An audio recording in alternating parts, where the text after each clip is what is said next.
ఈ సినిమాని యాక్చువల్గా లాస్ట్ ఇయర్ ప్లాన్ చేసాం. అయితే ఆ రోజు మాకు ఏమైంది అన్నారంటే, మేము ఇద్దరం మాట్లాడుకుంటూ గణేష్ అన్న ఏమన్నారంటే, ఇప్పుడు వద్దు, నెక్స్ట్ మనం పవర్లోకి వస్తాం, పవన్ కళ్యాణ్ గారు డెఫినెట్గా పవర్లోకి వస్తాం, మనం ఆ టైంలో చేస్తే ఆ మజా వేరబ్బా, ఆ కిక్కే వేరబ్బా అని ఆయన చెప్పడం. దాన్ని బట్టి యాక్చువల్గా అగ్రిమెంట్ కూడా నాకు మే వరకు ఉంది. మే నేను మళ్ళీ అగ్రిమెంట్ మార్చి సెప్టెంబర్ వరకు ఇచ్చే నిజంగా ఆయన మనస్ఫూర్తిగా నా హృదయపూర్వక కృతజ్ఞతలు తెలియజేస్తున్నాను. అదేవిధంగా అసలు నేను పవర్ స్టార్ పవన్ కళ్యాణ్ గారి వేరే అభిమానిని.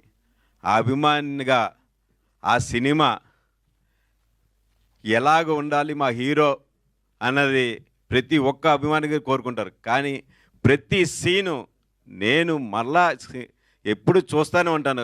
వారానికి ఒకసారి కూడా ఈ సినిమా చూస్తూ ఉంటాను. ప్రతి సీను కూడా ఎక్కడా కూడా హీరోయిజం, ప్రతి సీన్ హీరో గారు ఎంటర్ అయిన కాడి నుంచి ఎండింగ్ వరకు కూడా హీరోయిజం. నిజంగా ఘనత మా డైరెక్టర్ హరీష్ శంకర్ గారికి నిజంగా మా హృదయపూర్వక కృతజ్ఞత సార్.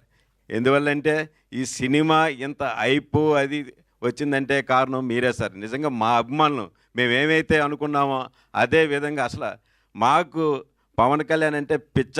అటువంటి ఏ విధంగా ఉన్నదో మీరు కూడా ఆ విధంగా తీయడం వల్ల నిజంగా అది ఇప్పటికీ 12 సంవత్సరాలు అయిన తర్వాత శ్రీ గణేష్ అన్న ద్వారా నేను రిలీజ్ చేయడం, దానికి ఎనలేని ఈరోజు మీరు అసలు ఫస్ట్లో రిలీజ్ అయినప్పుడు కూడా ఆ విధంగా టికెట్ల ఆబ్లిగేషన్ లేవు. ఈరోజు ప్రతి ఒక్కరు కూడా అన్న మాకు టికెట్లు ఇప్పించన్న మొత్తం వరల్డ్ వైడ్ మేమే చేసాం. ఎక్కడైనా సరే స్క్రీన్లు పెట్టిన 5 నిమిషాలకి 10 నిమిషాలు ఫుల్స్ అండి. ఎన్ని స్క్రీన్లు అలా పెంచుకుంటూనే ఉన్నాం. ఇప్పుడు సెకండ్ అన్ని థియేటర్లు కూడా ఫుల్స్ అయిపోయి ఇప్పుడు అందరూ కూడా ప్రతి ఒక్కరు కోరుతుంది ఏంటంటే ప్రీమియర్. అసలు రిలీజ్ సినిమాకి ప్రీమియర్ అడుగుతున్నారు. అంటే ఆదివారం వేయమని, వేయండి సార్ ప్రీమియర్ వేయండి ఫ్యాన్స్ అందరూ అడుగుతున్నారు. దాని గురించి కూడా ఆలోచిస్తున్నాం.